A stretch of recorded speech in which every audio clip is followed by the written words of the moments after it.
Hello and welcome to another episode. Don't know which one this is because we're recording it very early, but Yubin's here again. Hello, it's nice to be back here. Great to have you.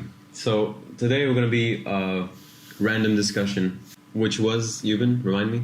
It's about how physicists consider physics as the only science, all capital letters. Which it is. Which it is. Understandably. All science is either physics or stamp collecting, as Ernest Rutherford puts it. Yes, who won both a Nobel in chemistry and physics. Mm-hmm. Now, what are your thoughts about this? Because I sort of agree, like 80% agree with it. Well, see, physicists usually say two things. They say all science is either physics or stamp collecting, and the second thing that they always say is mathematics is a language of physics. Now, all science is either physics or stamp collecting. I do agree to a point, but I felt like that argument broke apart when I studied things about particle physics, because particle physics really felt like stamp collecting to me. At that point, it didn't really feel like physics. It felt like just another... it felt closer to biology, even. I know I shouldn't be saying this in front of someone who loves physics, but, I really felt that way. I get where you're coming from, because you categorize stuff and you have to memorize a lot of the spins and the mass and the stuff like that. It was a weird time, but I find it really interesting because it's like the building blocks of your universe. Yeah. It was really weird. But to capitalize on that, the second point, math. I agree with that because a lot of people are like, oh, math, you can't do physics without math. If you think about it, math is literally how you...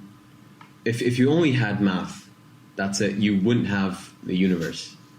If you get what I mean.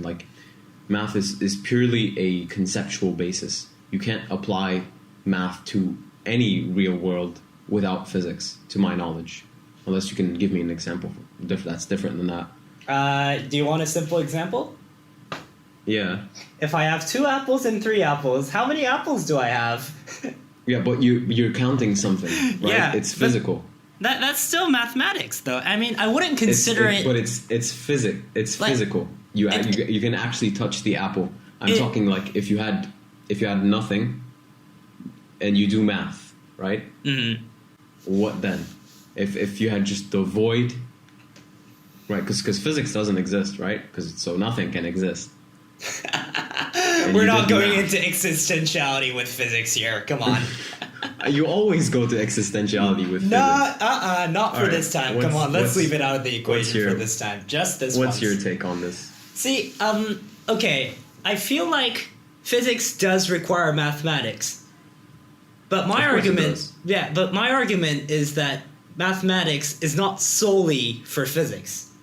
I feel like saying mathematics is a language of physics brings down the importance of math in mathematics in itself, if you get what I mean. I understand what you mean. Yeah. Yeah, but I know you're appreciative of math. Mm-hmm. And also I feel like in physics, not all of physics requires math. Because because you could do pure theory and it doesn't involve that's how basically the ancient Greeks did it. They was like, oh, how much can I cut this to a certain point? It was basically philosophy. Yeah, because that's what physics is. It's philosophy without the math. Yeah, and that's the part that I really like about physics. I don't really like the calculations, but I like the philosophical aspect, understanding it, getting to the core of things. I feel like that's the beauty of physics. Because you basically think in oh, how did God do this and that, right? Mm-hmm. So you it's sort of seeing how it all pieced together slowly. Yeah. All right, that's about it. Mm-hmm. You have anything to add? Oh, I think I'll add this. So when Rutherford was nominated as the winner of the Nobel Prize, he decided not to go because he did not consider chemistry to be a science. Yeah, I remember that. Yeah. So that's basically it. Thank you everyone for listening. That'll be it for today. Thank you, Yubin. Thank you, Nick.